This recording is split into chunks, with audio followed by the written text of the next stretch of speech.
La technique du gaufrage avec un poinçon Big Shot. Donc, pour faire cette technique-là, ce qui est important de savoir, c'est qu'il faut utiliser un carton épais.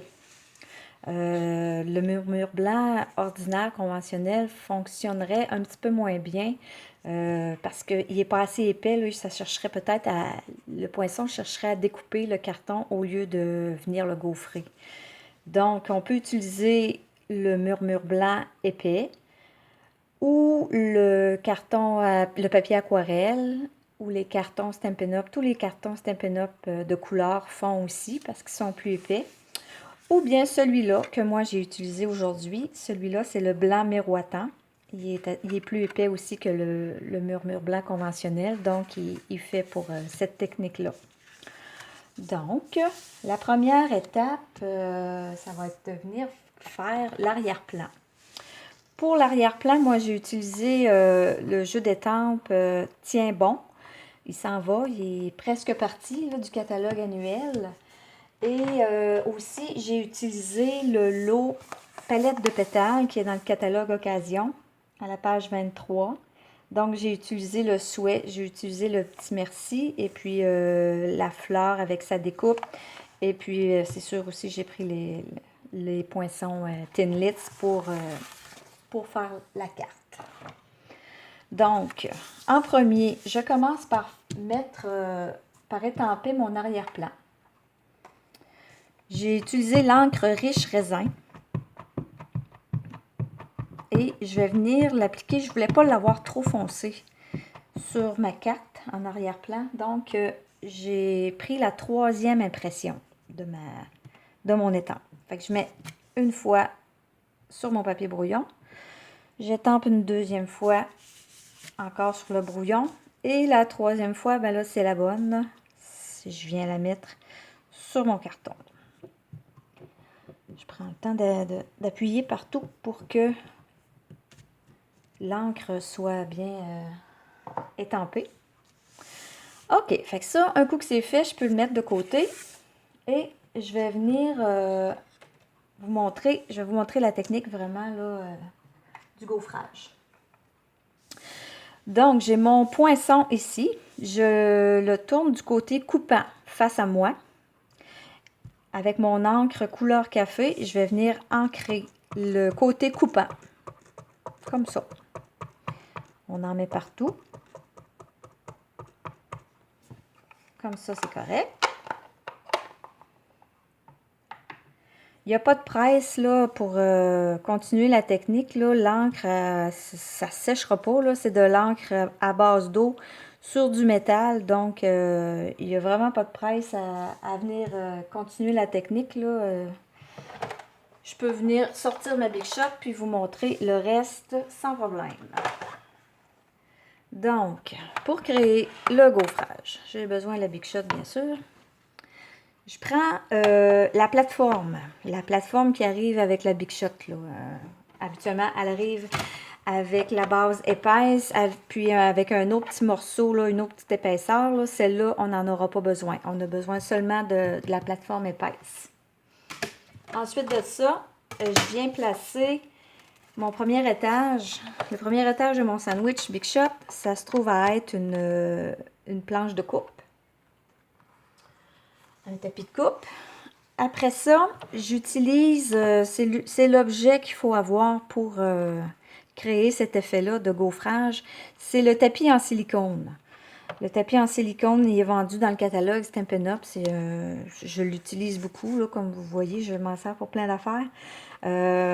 C'est pas tellement cher, là, mais c'est vraiment l'outil indispensable pour avoir ça. Le fait qu'il est en silicone, c'est lui qui va aider à créer l'effet encavé. Donc, j'ai mon tapis de coupe, mon tapis en silicone. Je suis prêt à venir déposer mon carton. Après ça, je vais venir déposer ma découpe. J'ai ancré de ce côté-là. Je vais le tourner face à mon carton.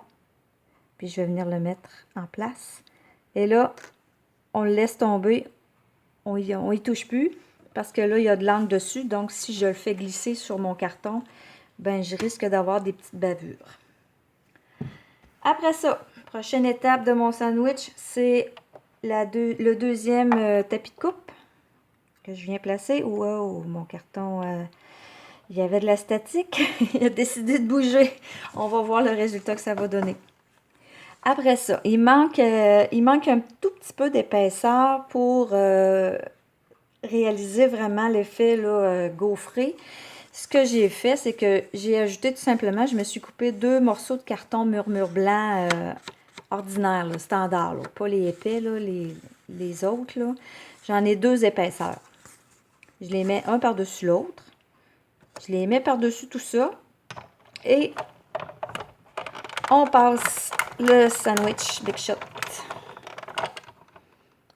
Après ça, attendez un petit peu, après ça.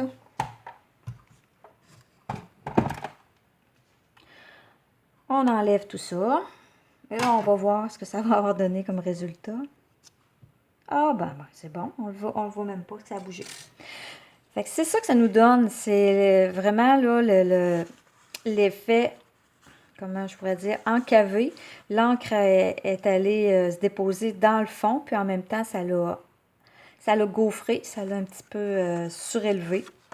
À l'endos, vous voyez, ça n'a pas été découpé. À peine, peut-être un petit peu ici, là, mais c'est pas... ça n'arrachera pas, là. C'est juste un petit peu coupé, mais ça ne s'enlèvera pas. De ce côté-là, il n'y a rien qui paraît. Ensuite de ça, ce qui me reste à faire, c'est tout simplement de venir compléter le montage de ma carte. Ça, je ne vous le montrerai pas au complet. Je vais peut-être vous montrer, vous donner un petit truc économique avant de venir adosser votre... je vais sortir mon modèle. Avant de venir adosser votre carton blanc sur votre carton couleur café, je suis venue découper mon petit embellissement qui va venir ici, là, sur le dessus de ma carte. Je suis venue le découper au centre de mon carton couleur café. Donc, une fois que je viens adosser coller mon carton blanc sur mon brun, ben ça ne paraît plus, on ne le voit pas. Fait qu'il nous reste tout simplement à venir le coller sur la carte. Et puis, vous avez économisé un petit bout de carton brun. Donc, tout ce qui reste à faire pour cette carte-là, ben, ça va être de venir étamper et découper les fleurs. Je les ai étampées en couleur murmure marin, comme la base de ma carte. J'ai collé un petit bout de ruban, j'ai mis le souhait en couleur café. Mon embellissement, ben, je l'ai coupé comme un quart, 3/4, puis je suis venue coller une partie dans le haut, puis l'autre partie dans le bas par-dessus le ruban. Et voilà, c'était la petite technique que j'avais à vous montrer. Si jamais vous voulez la refaire, puis que si vous ne voulez pas m'écouter, vous pouvez toujours imprimer le document que j'ai mis aussi en annexe sur mon blog. Vous avez la technique est expliquée, il y a des photos, puis c'est étape par étape. Je vous remercie de m'avoir écouté. Je vous dis à la prochaine. Au revoir.